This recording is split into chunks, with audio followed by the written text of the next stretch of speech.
Hello, everyone. Welcome to our video. I'm Mia Johnson, the editor over on Dork Side of the Forest and co-editor on winteriscoming.net. And today I've got some special fellow podcast hosts with me sort of virtually in the building today. I've got with us Ryan Penagos. Y'all might know him as Agent M. He's the Marvel Digital Media VP and Creative Executive. And as well, we have Lorraine Cink, who is the Marvel Digital Media Senior Creative Producer and Host. How is everyone doing? Hi, welcome. Hi, thanks for having us. I like that our titles take 45 minutes to get there. It's just the Marvel way. A lot of qualifiers. Yes. Yeah, you've got like an MCU level, title. I'll take it. But yeah, so we're here to do a little bit of celebrating. We're going to have some fun because you all are the hosts over on This Week in Marvel. Awesome podcast I've been catching up with, and you're celebrating a 10-year anniversary. Yeah, it's crazy. Yeah. So a congratulations is in order for each of you. How does it feel? It feels great and weird, surreal. Also, like we just kind of forgot about it because we've been so busy. And then I think Lorraine is celebrating 10 years at Marvel. I'm celebrating 15 years at Marvel. And it's one of those things where it's just like we work.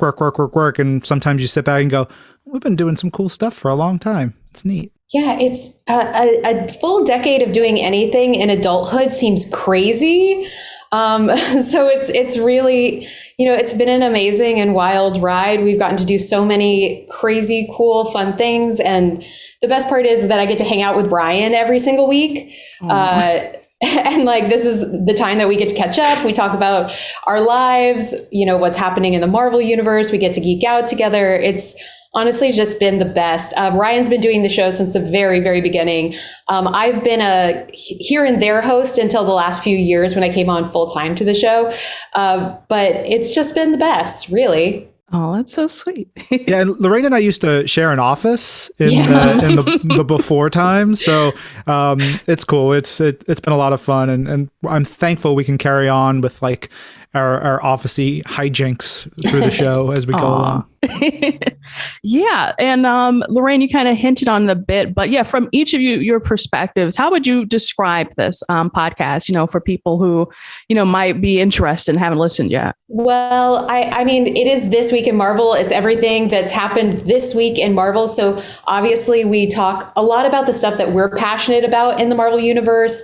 All of the news, everything you need to know, whether it's games, films, comics, movies, all of the things, AR experiences, like we cover everything and anything. I think it's also like a great catch-all where if you just want to make sure you're not missing anything that's going on, because there's so much Marvel in the world. We go into all of it. Plus we have awesome celebrity guests. We do interviews. We do deep dives into topics. Ryan, what am I forgetting? I mean, you pretty much hit it all. The whole idea was that there used to be a podcast called the Mighty Marvel Podcast back, now it's like 15, 16 years ago.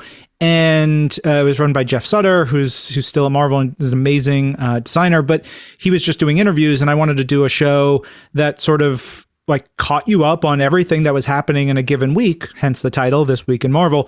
And over time, it's, evolved, had a lot of guests and stuff like Lorraine said. But most importantly, I think it's Lorraine and I getting excited about Marvel because we genuinely love Marvel and the movies, the comics, the TV, every single part of it. We have our passions, and we talk about the things we're excited about. We try to cover as much as we can, but honestly, we cover mostly the things that we get hyped about, because I think that authenticity and that genuine fandom that we have comes across, and it sparks a lot of interest in our listeners and our community. So for us, it's just like we would probably be talking about these things anyway with each other. And so why not just put it on a podcast and get excited about it with everybody else? Oh, awesome. Yeah, I was listening to one of I think it was like the latest episode you all had posted. And actually, Ryan, your shirt reminded me because I was looking at the Star-Lord and I was like, that looks really familiar. And you all had recommended like the latest Guardians of the Galaxy video game. Y'all were talking about that. It's so good. It's so good.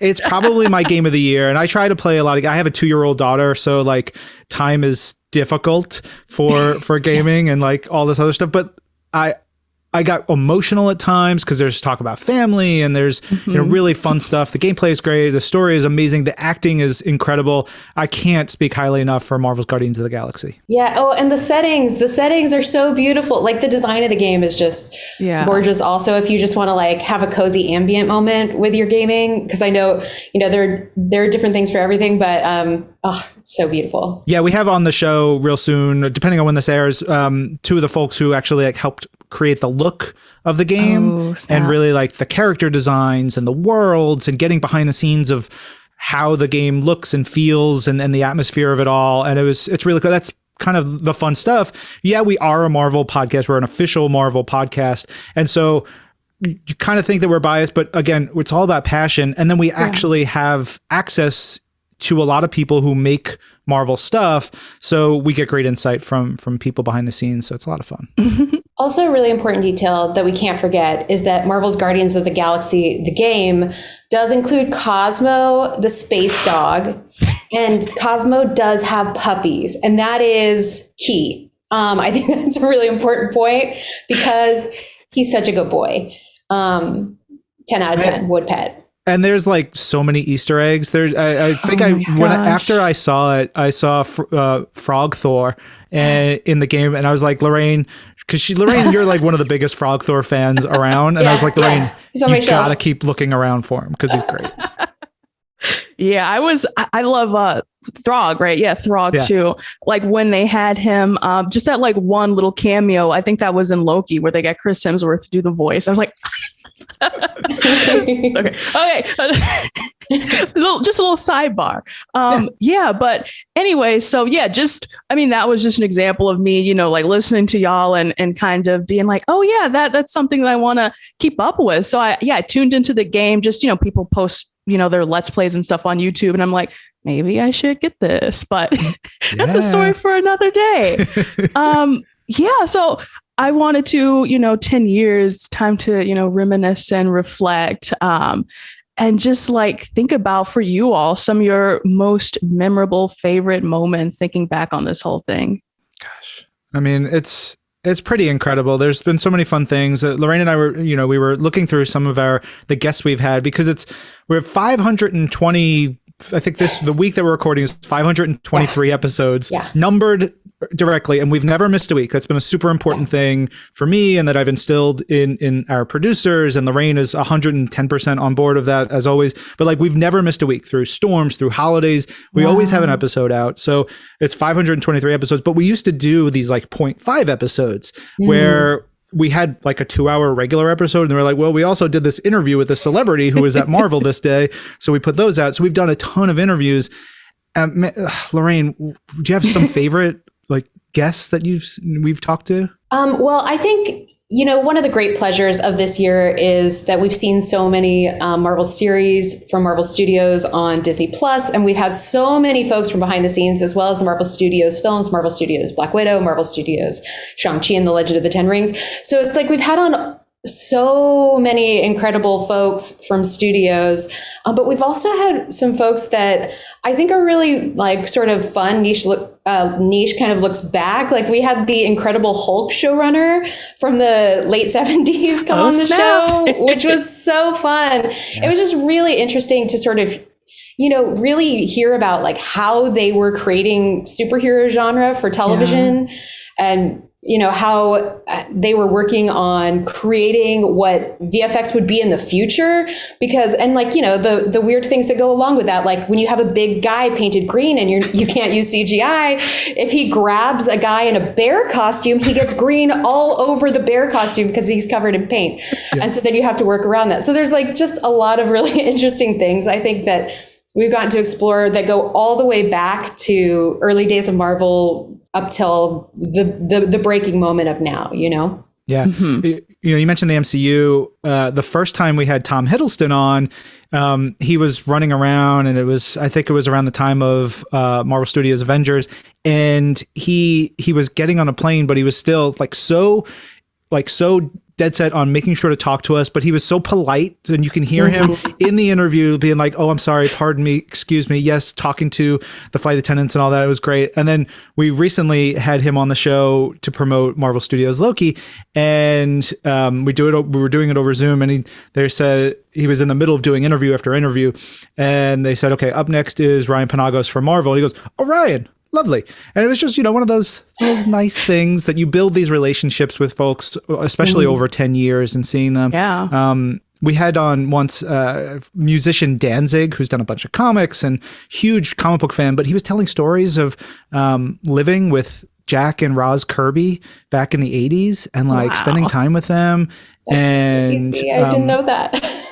It's so cool. And Lorraine and I got to lose our minds this year with Eric and Julia Lewald, who were behind the scenes of X-Men, the animated series, showrunners and writers, and they've done these amazing books. And for us, that's the thing. The X-Men show from the 90s. It's for most people of our generation, and a lot of our guests are yeah, that was the thing that got me deeper into Marvel and in comics. And they were so sweet. They're the best. That's awesome. Yeah. And it's just just hearing these, it's kind of like being kind of in a mini podcast episode with you. And it's just for the listener too, it's you get to enjoy this coming together as a fandom with you too. And that's just, so awesome. I love doing on my podcast. I love, geeking out, and we can read live comments and stuff. So that's why I kind of love about, I guess you would call it, the power of podcasting. Yeah. The power of podcasting and the power of Marvel. Honestly, we're Lorraine and I being able to host an official Marvel podcast is really cool, because people recognize Marvel, and then they see that we're just excited and happy about all the things that we get to talk about. It's pretty fun. And also low-key unhinged. I think we're behaving very well today because we're on camera. But I feel like Ryan is my brother from another mother. And when we are together, we want to create havoc. Yeah. If I can make Lorraine spit out water during a recording or an interview, I feel like I've done a good thing. Yeah, it's true. It's true. I wasn't expecting that. No. We got to have fun. I mean, we're talking about comic books and superheroes and and of course there's drama and sadness and the gamut of emotions that what makes Marvel. But at the end of the day, it's fun. It's really fun. Oh yeah. I can tell. And speaking of fun, so I thought, okay, first thing that's kind of relevant, aside from the 10-year anniversary, which is officially on November the 4th. You all started November the 4th, 2011, as says my notes.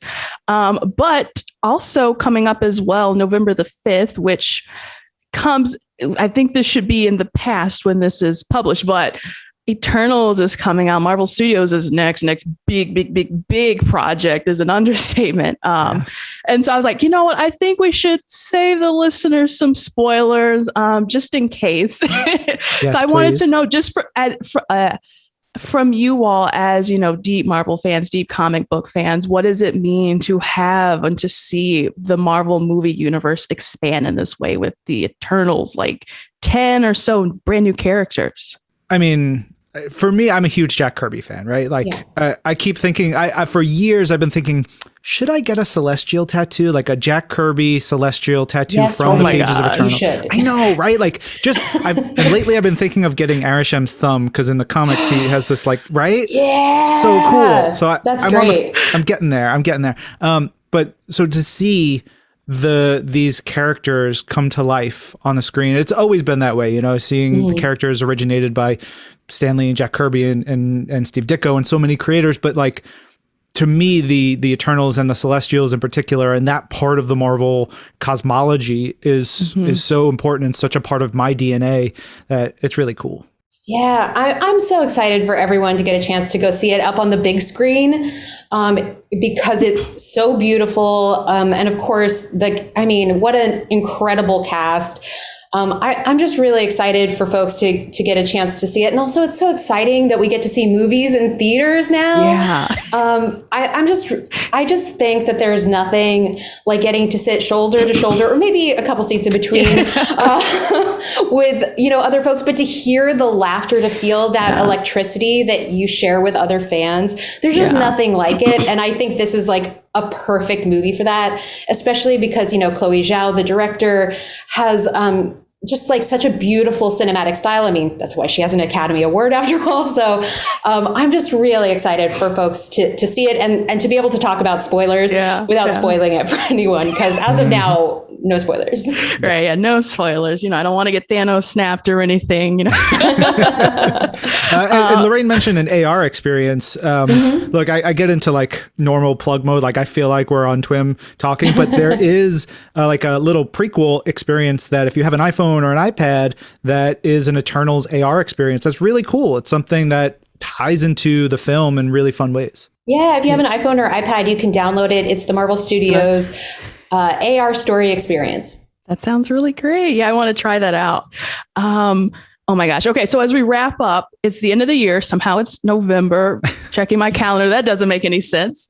But yeah, looking back on all of Marvel, all of 2021, and this is a hard question to ask.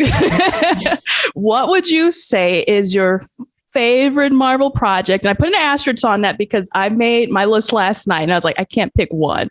So if you want to like have some honorable mentions or something from anywhere in Marvel, what has been kind of exciting to you this year? That's such a big question. I know.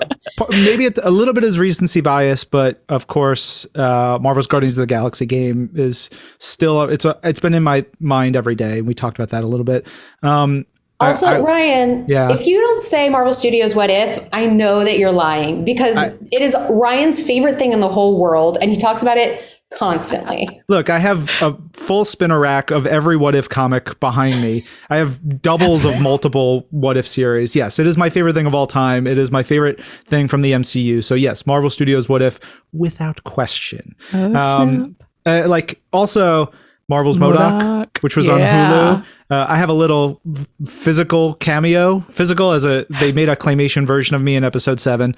And I get to serve MODOK lasagna as I would do in real life had the opportunity. How cool. So that's pretty cool for me. And then I also play an NPC in our Marvel Future Revolution game. So there's like 8 versions of me in that game that people can actually interact with and hear my voice. And so that's friggin' cool as hell. That's so cool. Wow.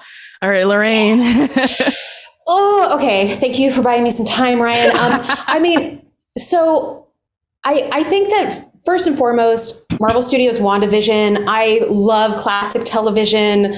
And I just felt like it was such a love letter to TV through the decades. I am obsessed with Scarlet Witch. I loved to get to see more of her. I love her relationship with Vision. I love it. I 100% love it. But I have to say the real true highlight of my year is in comics, there was an event called the Hellfire Gala, in which I got to make a cameo alongside Ryan and our other co-host, James M. Eigelhart, who comes in when he can. He's a Broadway star, so he's a busy guy. But the three of us can be seen in an issue of the X-Men comics during the Hellfire Gala, and I cried that day. Ryan is a very good person, and we were talking about it, and I was like, I would just love to be in a Marvel comic, and he's like, I'm going to check into it. And so they included a bunch of folks from the real world who were hanging out at the gala, and I got drawn into a comic by the incredible Josh Cassara, who is just a phenomenal artist. He allowed me to get one of the pages, his original pages, which was really incredible, that I will hold on to forever. But I've been immortalized in the Marvel universe, and it was sort of coinciding with my 10-year anniversary of Marvel. So it felt incredibly poignant, and I felt so blessed, and I'm getting emotional talking about it. But it really did. It meant so much to me to feel so seen, within this company and this fandom. and to feel like I have a little tiny mark in the Marvel universe was really amazing. Yeah, I bought I got the other page of original art, and it's behind me right there, and it's just awesome. We got to show up twice in that book. It's X-Force number 20. Everybody go out. But yeah, X-Men comics of late especially have been so good, and there's so many great comics out there. It just, man, go read our Marvel comics. There's a lot. There's so many. So much. We great can't stuff. forget. And it's Jeff. I was going to say the same thing, Lorraine. It's Jeff on Marvel Unlimited. It's so good. He's a land shark, and he's so cute, and he has these nonverbal comics, and they're so cute. Oh my God. This is the Jeff toy that my daughter plays with. Oh, and he's so cute. How adorable. Oh my gosh. Wow. Let me see. Well, on my list, I don't have a Marvel cameo, so I'm going to skip that. Yeah. Oh my gosh. Okay. So my favorite really quick, I would say is Loki, Marvel Studios Loki. I have been a diehard Loki fan since probably Avengers, I would say. So it's been a long journey of seeing this character develop, and Kate Herron, everyone did such a fantastic job. Let's see, Michael Waldron Kate Herron on the show, and Michael Waldron, and they were both so phenomenal. I want to be their best friends. So cool. They're so great. Yeah, that's awesome. I'm so happy. Season 2. Oh my gosh. I have a newborn nephew, and my sister put him in a Vote Loki little tiny onesie. And so he's a little President Loki in their Halloween pictures. I died. It's so great. That is so adorable. Also, Wastelanders, Hawkeye, I got to give a shout out to them. Did some interviews the other week. And this one might be an interesting one. Avengers Campus over at Disneyland. I'm a huge Disney Parks fan. I have not been to Disneyland, so I have to do something about that. Yeah. Oh my gosh. Both Ryan and I have been talking about going to Disney. We haven't made it because we're in New York yet. But normally, when the Guardians of the Galaxy ride opened, or Galaxy of the Guardians attraction was opened, Ryan and I were there on opening. We were there for all the events, but obviously we weren't able to travel this time. So I can't wait. I can't wait. One of the shows that we used to do on Marvel's YouTube channel, we did some video and we got to ride the attraction. If you find it on Marvel's YouTube, you can see me screaming my head off. Oh, Ryan is scared, and I love it because I love a scary ride, and Ryan does not. Screaming. That's hilarious. Old school Tower of Terror is my favorite. I've been on it way too many times, so I'm excited to see, how this one was, retrofitted for the Guardians. I'm sure I might be able to handle it. We'll see when the time comes. But yeah, it looks like we are out of time. I want to say thank you so much, Ryan, and Lorraine. I was just going to mix your names together because that's fine. You've been doing the podcast long enough at this point. Years ago, we dressed up as each other for Halloween. It's all fine. It's haunting. Yes. Yeah. So where can people find you? Any last words, et cetera, et cetera? Ryan? Listen to This Week in Marvel wherever you get your podcasts, from SiriusXM to Apple Podcasts and beyond. You can follow us on the internet. I am at Lorraine Cink with a C. And I'm Lorraine Cink with a C all across social media, and Ryan's Agent M. Agent M on Twitter and Instagram. That's really the places that I post stuff. We do a whole bunch of stuff on Marvel's YouTube in addition to This Week in Marvel. And we have other shows that we do for Marvel Audio, which, we talk about a lot of that stuff on Twim. But come say hi. Yeah. All right, everyone. I think there should be some great stuff planned in the future. I'm assuming lots of big projects to come. Oh, yeah. So I'm excited to keep listening, everyone. This Week in Marvel. Thank you so much. Thank you. Thank you.